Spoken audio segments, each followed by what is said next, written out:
Workaholics, so welcome back to another video. Today we're going to do a really lazy mid-year crisis tag.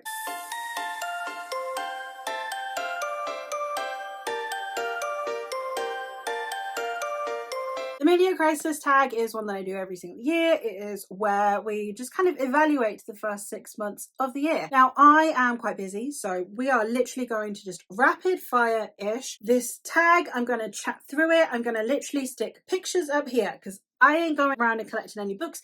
It's too hot. So this is what we're working with, people, okay? Lazy tag time. So the first question is the best book you have read so far in 2025. Now, this was a very difficult one, especially because I had a 5-star week at the end of May, which literally led to me reading 3 of my favorite books back to back. I have, for some arbitrary reason, decided that the winner of that is going to be The Weaver and the Witch Queen. I just loved the interpersonal relationships between these 3 female protagonists who are absolutely badass in their own way. I also absolutely love that Genevieve Gonchek decided to give each of these women a completely different type of strength, and yet none of them felt overpowered, none of them felt lesser.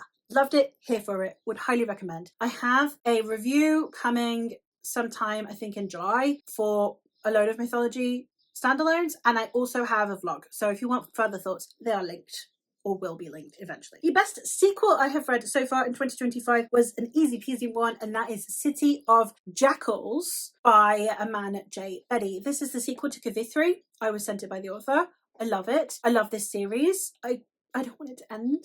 Like, I think it's concluding next year. I love this series. This is the series this year that has decided to become part of my personality. It happens every year. A new series comes into my life and becomes my entire personality. Now, I loved Kavithri last year, and I think I liked City of Jackals even more. Obviously, I can't tell you what City of Jackals is about because it's a sequel. But the first book, which is Kavithri, is following a young woman who is part of this group of people who have literally no rights. They are the most oppressed class in this world. Kavithri wants to enter into this school so that she might better her lot and that of her people, but there are so many obstacles due to her race and class, etc. So then she, rather conveniently, gets assistance from a man who manages to get her into this military academy so that then she can fight for the rights of her people. It's giving Poppy War vibes, but make it steampunk, and you don't want to murder the protagonist like you do with the Poppy War. So yeah, I loved it, and I loved the sequel even more. The sequel is much more about revolution. I loved it, and I would highly recommend that you check it out. Special shout out to The Tomb of Marillion, though, which is the first full-length novel in the Sin Eater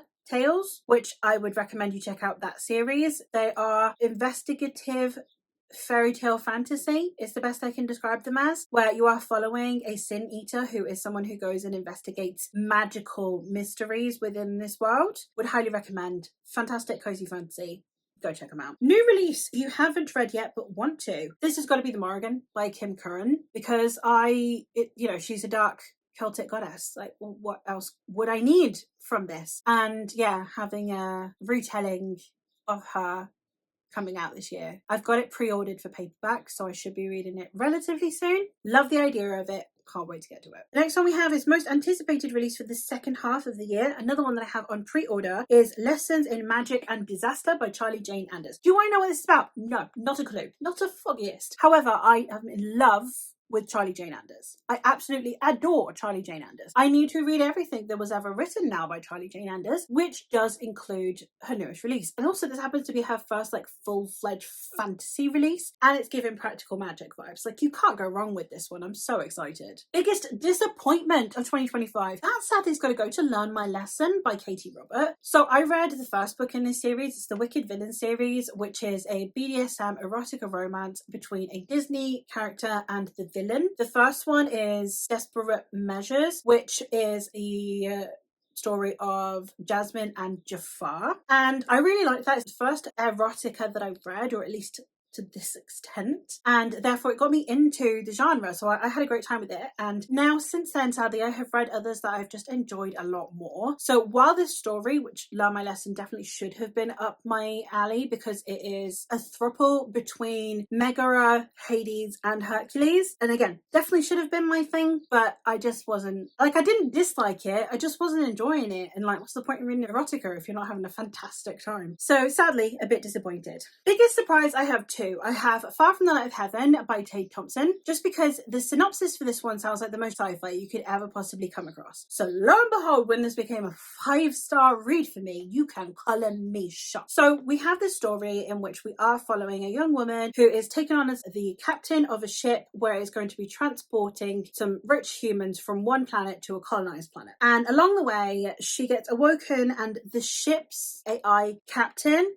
has disappeared, and now she's got this backup captain who doesn't know who she is, and she wakes up and several of the people on board have been murdered. But also following someone who is assigned as the investigator for this so that he can redeem himself in the eyes of his bureau, since he is currently on a suspended leave due to the fact that he got in a confrontation with one of the alien species on his planet. It was anti-capitalist, it was anti-cops. You can't go wrong with that combo, can you really? So I really enjoyed this story, loved it. And the other one that equally surprised me, because it's way out of my comfort zone, is Wriggly Little Hands by Alex Knight. This one is a cozy fantasy. It's basically if you had the Minions, but they're goblins and they're in Lord of the Rings working for the Dark Lord. That's basically the setup here. It's cozy fantasy. It was hilarious. It was so much fun, and I would highly recommend checking it out. If you're fancying some fun time that's kind of cozy, I'd recommend checking it out. Question 7 is favourite new author. I've already said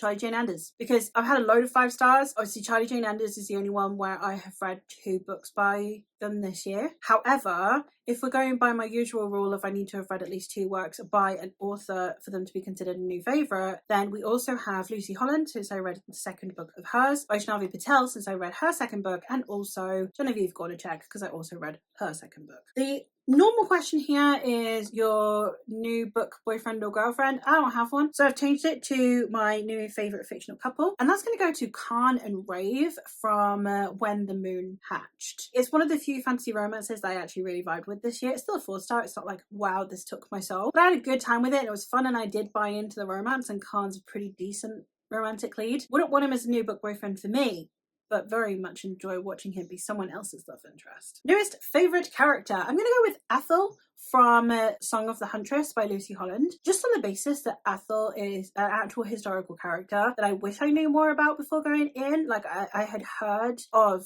the like iconic thing where she burnt down her husband's fortress. I didn't actually know anything more than that, and it was fantastic to see, and I really enjoyed seeing her on page and her strength and the things she overcomes, and I really enjoyed her perspective. So we're going to go with Ethel. A book that made you cry. That's got to be Poison Song. Thanks a lot, Elise. This one I read for my Friend Takes Over my TBR video from my friend Elise, where she made me read the entire Winnowing Flame series, which included Poison Song, which is the last book, which, yes, I cried at because I'm a human being and I have tear ducts that function. A book that made you happy. Do you know what? That's going to go to Pride and Prejudice in Space by Alexis Lampley, because it is literally Pride and Prejudice, word for word, minus some minor adjustments to make it sound like it's set in space, and with a hella load of really awesome illustrations. Like, that's made my year. Like, I love owning that book. It's beautiful. I just take it out and look at it sometimes. It's fantastic. Favourite book to film adaptation I've seen this year. Do you know what? I normally don't have very many. This year is going to go to Bride and Prejudice, which is a Bollywood retelling of Pride and Prejudice. Came out, I think, in 2005,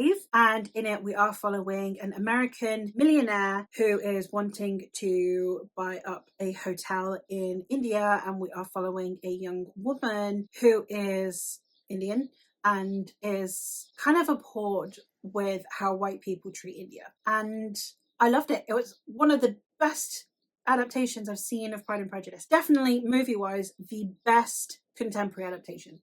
Hands down. Miles better than all of the others. So yeah, if you're looking for a contemporary Pride and Prejudice retelling, if you maybe want to get your kids to get into Pride and Prejudice and know they won't watch period drama, it's a good shout. I'd recommend. 13, favourite video you've made this year. I've started a few vlog series that I really like. I've got some spinner wheel vlogs that I'm really proud of. I really like, especially my first romance vlog. I think I did that one really well. My fantasy reader reads romance vlogs. I think that I mean, I've been having a good time with them as well. My Star Wars one was fun as well. I was really impressed with my Lord of the Rings vlog. I think I managed to cover so much in that vlog, so that's another one that I'm proud of. So mostly my vlog game has upped this year, and that's what I'm proud of. The most beautiful book you have either bought or received this year, that has got to go to After the Forest by Kel Woods, because that book is gorgeous. It's absolutely stunning. I mostly bought it because of the cover, and also because it's older Hansel and Gretel and it's got witchy vibes, but mostly because of the cover, not gonna lie. And finally, what books do you need to read by the end of the year? My main goal that I've set myself is that I am going to be continuing reading both Malazan and the Cosmere. So those are my priorities. For those of you who kind of haven't seen my summer plans, I'm hoping to read one Cosmere book and one Malazan book every month throughout the summer. And I would like to get to at least book 5 of Malazan this year, and I wouldn't mind getting to at least a couple more books into Mistborn Era 2 by the end of this year as well. We'll see if that's a possibility. I definitely want to at least have finished Words of Radiance by the end of the summer. Those are all of my answers to this tag. Let me know if you've read any of these and your thoughts on them. What's your favourite book you've read so far this year? And also, what's the most disappointing book you've read so far this year? I want to know. But that is all for me for today. So thank you ever so much for watching, and I will hopefully catch you in another one soon. Bye!